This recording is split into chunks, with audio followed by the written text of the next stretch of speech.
सबसे बड़ा शत्रु हमारा शरीर है। अभी खूब मिठाई खाया होगा, खूब बढ़िया बढ़िया चीज खाई होगी, जन्म से लेके आज तक आपने अच्छा अच्छा खिलाया पिलाया इस शरीर को, बढ़िया कपड़े पहनाए, साफ पानी पिलाया, हाँ बढ़िया भोजन कराए, चेहरे पे बढ़िया क्रीम लगाया, बालों में बढ़िया शैम्पू लगाया, कंघी किया, सजाया संवारा, लेकिन एक भी आपकी बात ये मानता है? जन्म से लेके आज तक इसके लिए इतना किया, किसके लिए? इसके लिए इतना किया, लेकिन ये आपके लिए कितना करता है? अब भाई जरा परीक्षण कर लीजिए, तर्क मत करिए, अभी परीक्षण कर लीजिए कि अच्छा अपने शरीर से कहिए, हे मेरे शरीर, मैं 20 साल का हो गया हूं, हो गई हूं, या 50 साल, जितने साल के आप हैं, आंखें बंद करिए और कहिए अपने शरीर से, हे मेरे शरीर, मैं 30 साल का हो गया हूं, तुझे आज तक बड़ा बढ़िया बढ़िया खिलाया, कभी भूखा नहीं रखा, हाँ आज मैं कथा सुन रहा हूं, जरा 2-4 घंटे तक दर्द मत कर, कल कर लेना। कहिए, मान रहा है? मानेगा? सबसे बड़ा शत्रु कौन है? जितने कहेंगे उतने दर्द करेगा। देखो इसको बढ़िया बढ़िया खिलाया मिठाई और हो गया शुगर। बताओ सबसे बड़ा शत्रु कौन है? आपका शत्रु आपको शुगर का इंजेक्शन लगाया है क्या? डायबिटीज का? कौन? ये आपका शरीर। इसे आपने अच्छा समझ करके मेवा मिश्री और बढ़िया मिठाई खिलाया और क्या कर दिया? शुगर कर दिया। बताओ सबसे बड़ा शत्रु कौन है? हाँ, सबसे बड़ा शत्रु आपका ये अपने पेट से कहिए, ए मेरे पेट, अभी कथा सुन रही हूं, प्यास मत लग, भूख मत लग, लेकिन तब से प्यास से व्याकुल है ना, रोज तो पानी पीते हैं, आज कहते थोड़ा आराम कर ले, घर में चल के 1 गैलन पी लूंगा, थोड़ा रुक जा। रुकता है? नहीं रुकता। इसलिए बुद्ध कहते हैं कि ये कुछ भी मेरा नहीं है, ये सब शत्रु है हमारे।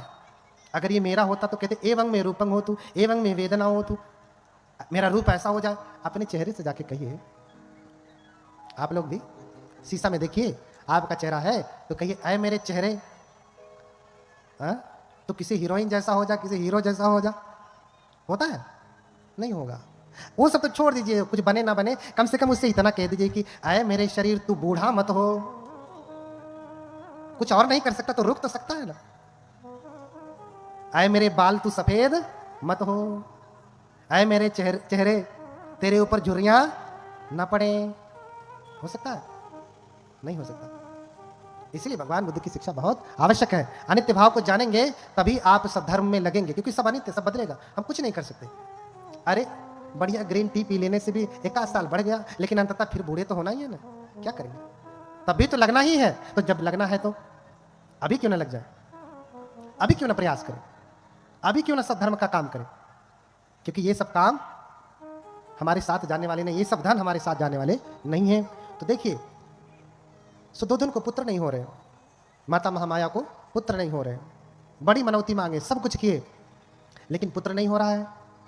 अंततः जो है ऐसा वर्णन मिलता है कि माता महामाया उपोषित रखती हैं। उपोषित जानते हैं? देखिए, शब्दों को लेकर झगड़ा भी मत करिए। हमारे पाली में उपोषित शब्द है और हिंदू लोग उपवास कहते हैं। हा? अगर शब्दों की व्याख्या किया जाए, उप प्लस वास, उप प्लस वसत, पाली में कहें तो उपोसत, उपोसत, उप प्लस वसत, तो यानी पास में जाकर के बैठना। उपवास माने पास में जाकर के वास करना, बैठना, यही ना, दोनों का अर्थ सेम ही है। लेकिन व्याख्या उनके में क्या है, हमारे में क्या है, दोनों में अंतर है। उनका दूसरे धर्मों का उपवास का सिस्टम अलग है, हमारे धर्म के उपोषित का सिस्टम अलग है। वहां तो 24 घंटे सरपुतिया का जूस पी के रहेंगे, शरीर को जलाएंगे, लेकिन यहाँ शरीर को नहीं जलाना है, मन को ठीक करना है। क्योंकि सब करता धरता कौन है?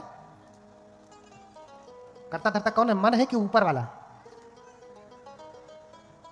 ऊपर वाला है। मन क्या करेगा? सही कह रहा हूं?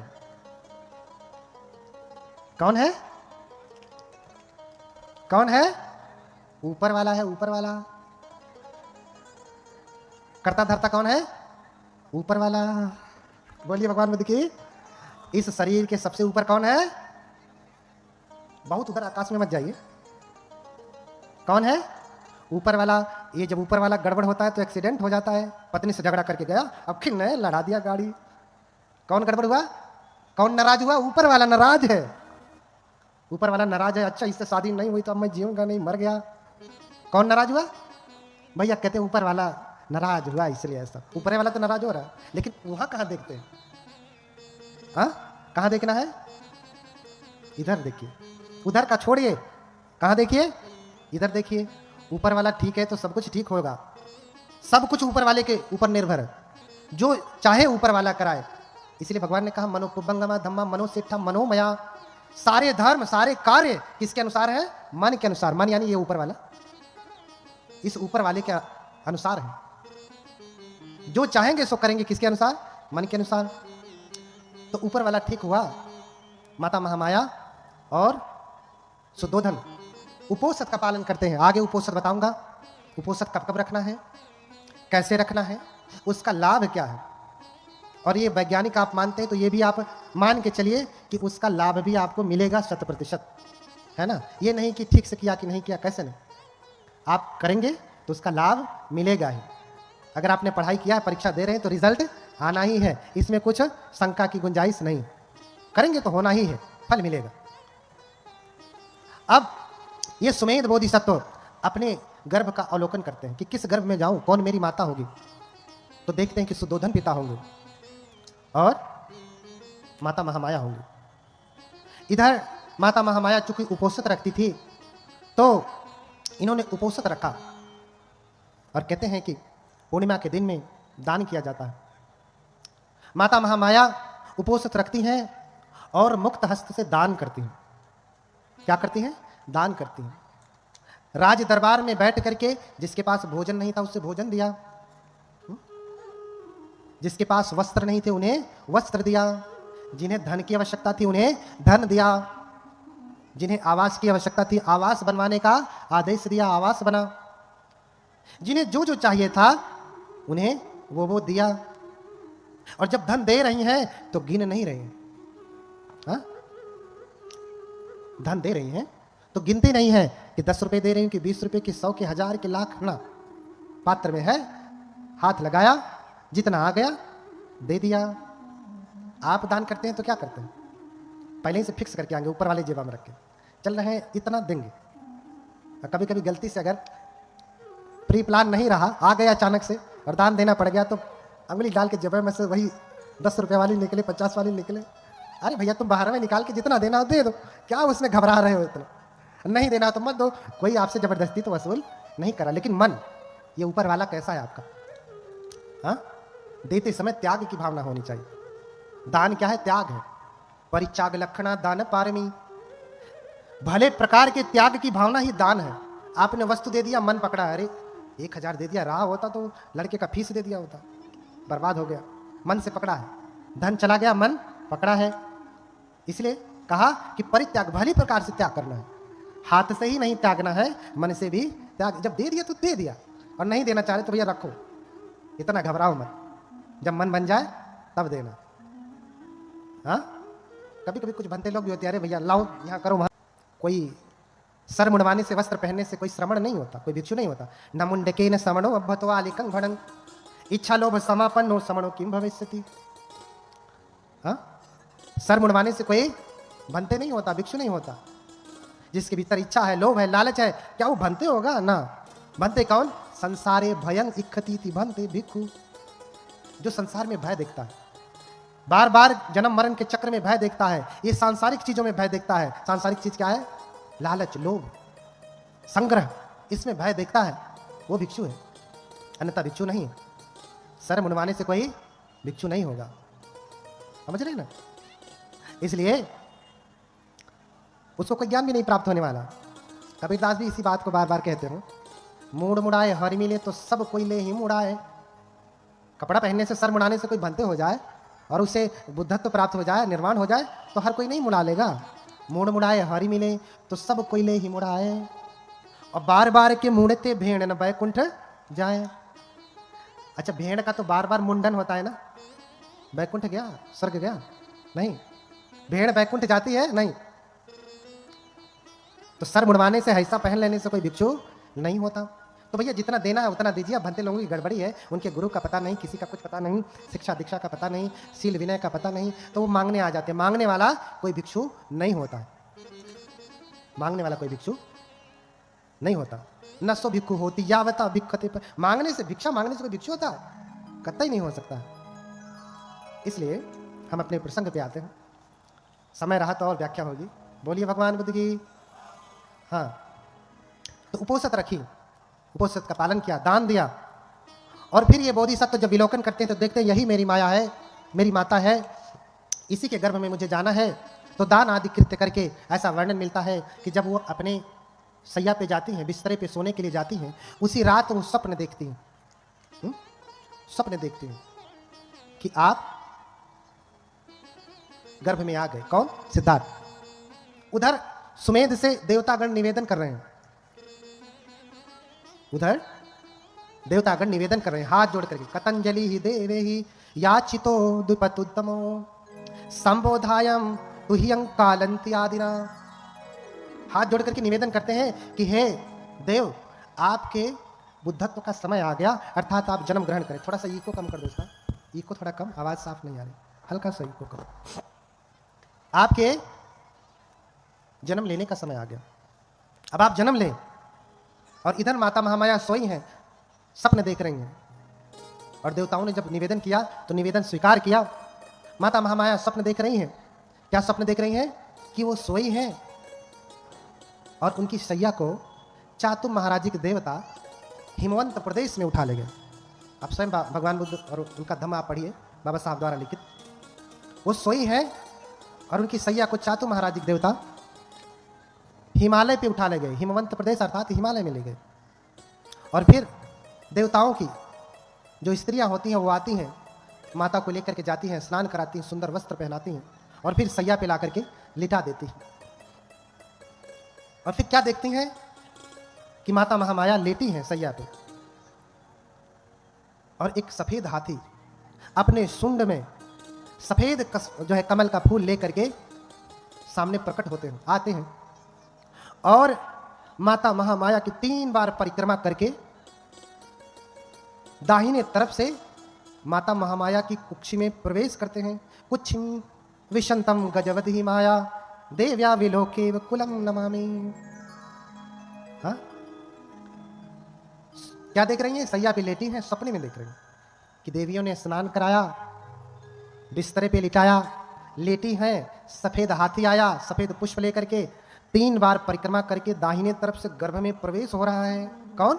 हाथी पेट में घुस रहा है। कहां आदमी कहां हाथी, 100 गुना बड़ा। अब आप सोचिए, आप सपना देखें कि आपके पेट में हाथी घुस रहा है तो घबरा नहीं जाएंगे?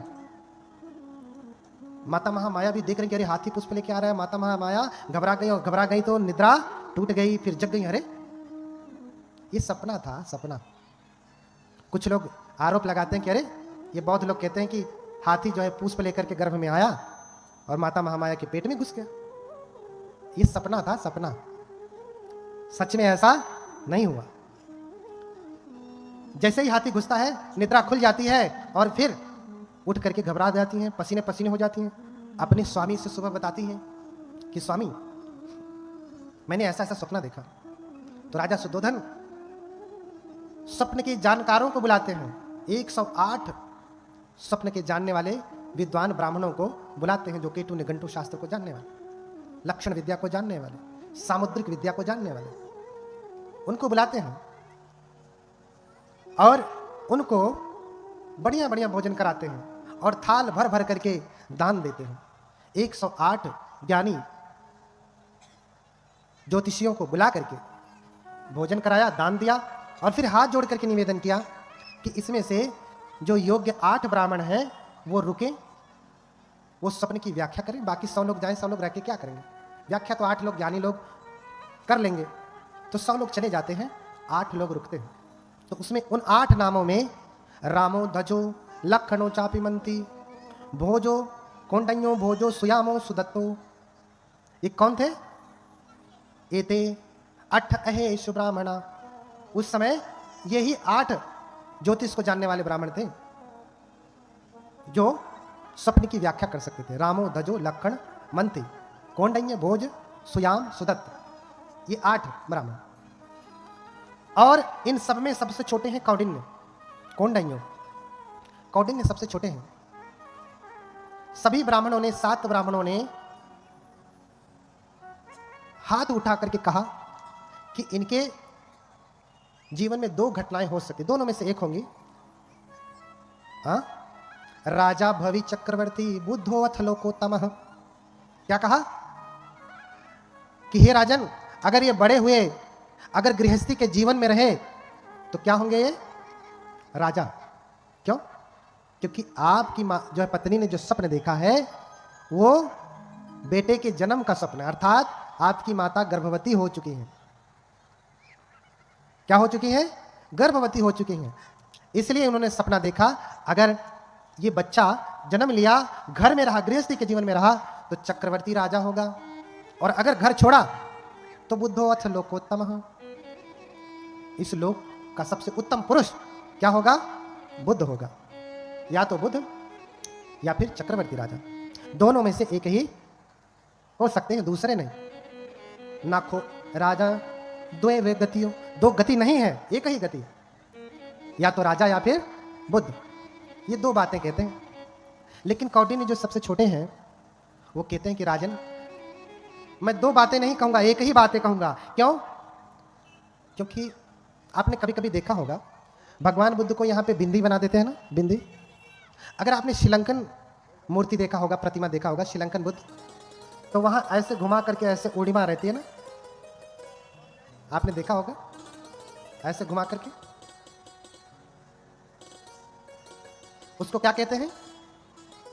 आपने देखा है क्या कहते हैं उसको? किसी को पता है? नहीं, बस हम कहते हैं बिंदी लगी है, टीका लगा है। नहीं, हाँ कुछ लोग हैं ऐसे गोल सा बना देते हैं, ऐसा नहीं है। लेकिन श्रीलंकन में ऐसे घुमा करके ऊपर लौ निकली हुई अग्नि, जैसे अग्नि की शिखा होती है, जैसे दीपक की ज्वाला होती है, लेकिन ऐसे घूमी हुई ऊपर जलती हुई, उसे कहते हैं ओडिमा। क्या कहते हैं? ओडिमा। उस ओडिमा के दाहिने होने से वो दो प्रकार से होती है। अगर ये बाएं की तरफ होती तो ये चक्रवर्ती राजा होते, लेकिन ये दाहिने की तरफ है, इसलिए ये बुद्ध होंगे। और कौंडिन्य ने कैसे जाना? क्योंकि कौंडिन्य जो है मुख्य सामुद्रिक विद्या जानते थे। क्या जानते थे? मुख्य सामुद्रिक विद्या में पारंगत थे, अर्थात मुख के लक्षण को देख करके बता सकते हैं आपका भविष्य, आप क्या होंगे, कौन से स्वभाव के हैं, अच्छे हैं, बुरे हैं, गुस्सैल हैं, है ना, लालची हैं, दानी हैं, सब बता देंगे। उसे मुख्य सामुद्रिक विद्या कहते हैं। हाँ, आजकल तो बहुत सारी वैज्ञानिक किताबें मिलती हैं। लोग कहते हैं ऐसे किया तो उसका अर्थ दूसरा, वैसे किया तो उसका अर्थ दूसरा, मुंह टेढ़ा किया तो उसका अर्थ दूसरा। एक प्रकार से विद्या ही है। लेकिन बाकी के 8 जो ज्ञानी थे, ये 7 ज्ञानी ये समझ नहीं पाए, सिर्फ कौंडिन्य ही समझते हैं। और दाहिने तरफ था, ये देख करके कहे कि राजन ये सिर्फ बुद्ध ही होंगे, चक्रवर्ती राजा नहीं होंगे। इसलिए राजा को अच्छा नहीं लगा, बाकी के 7 बूढ़े बुजुर्गों को भी अच्छा नहीं लगा कि आप कैसे कह सकते हैं, आप गलत कह रहे हैं। राजा को भी नहीं अच्छा लगा, क्योंकि कोई ऐसा चाहता है कि उसका बेटा भी राजा बने। मैं डॉक्टर हूं, मेरा बेटा भी डॉक्टर तो बन गया, चला गया मुंबई में शिफ्ट है, क्या करोगे? क्या फायदा है? कभी आता भी नहीं, फोन भी नहीं करता। बनाओ डॉक्टर, डॉक्टर के साथ साथ उसको एक अच्छा मनुष्य भी बनाना है। अब इसका अर्थ ये नहीं जो मैं कह रहा हूं आप डॉक्टर इंजीनियर सब बनना छोड़ दीजिए, और तेजी से बनिए, लेकिन उद्देश्य भी समझिए, ठीक है? तो राजा खुश नहीं हुए, दुखी हुए, और बाकियों का सत्कार किया, लेकिन कौंडिन्य का नहीं किया। विद्वानों का सत्कार बहुत कम होता है, विद्वानों की आलोचना बहुत होती है। क्यों? क्योंकि वो जो सत्य जानते हैं वो ठीक विपरीत होता है, जो आज तक वो जानते रहे होंगे उससे ठीक विपरीत। जब पेड़ से फल गिरा, उसने प्रश्न कर दिया कि अरे ये नीचे क्यों गिरा, ऊपर क्यों नहीं जाता? तो लोगों ने उससे पागल कह दिया, मूर्ख कह दिया, अरे इसके पास तो दिमाग नहीं है, ऐसा कह दिया। लेकिन असली ज्ञान तो वही था। तो इन्हीं सब बातों के साथ समय बहुत हो गया। आप लोगों का जो पैर है, आपका जो दुश्मन है, बार बार आपको परेशान कर रहा है, आपको बैठने नहीं दे रहा है, और इसलिए बाकी की कथा और भी गंभीर बातों की चर्चा कल होगी। आज शुरुआत थी, इसलिए छोटी छोटी बातों पे चर्चा किया। कल गंभीर जो है धर्म की चर्चा होगी। आप सभी लोग समय से आएँ, और इन्हीं सब बातों के साथ अब जो है मैं अपनी वाणी को विराम दूंगा। हम लोग सभी लोग जो है ठीक से बैठ जाएं, हाथ जोड़ करके भगवान बुद्ध की मंगल मैत्री से इसका समापन किया जाएगा। हेलो, ठीक है? कुर्सी वाले नीचे बैठ जाएं थोड़े समय के लिए तो अच्छा होगा। कभी से बैठे रहें, कुर्सी को भी थोड़ा आराम दे दें। बोलिए भगवान बुद्ध की। बोलिए भगवान बुद्ध की, भगवान बुद्ध की। तो सभी लोग हाथ जोड़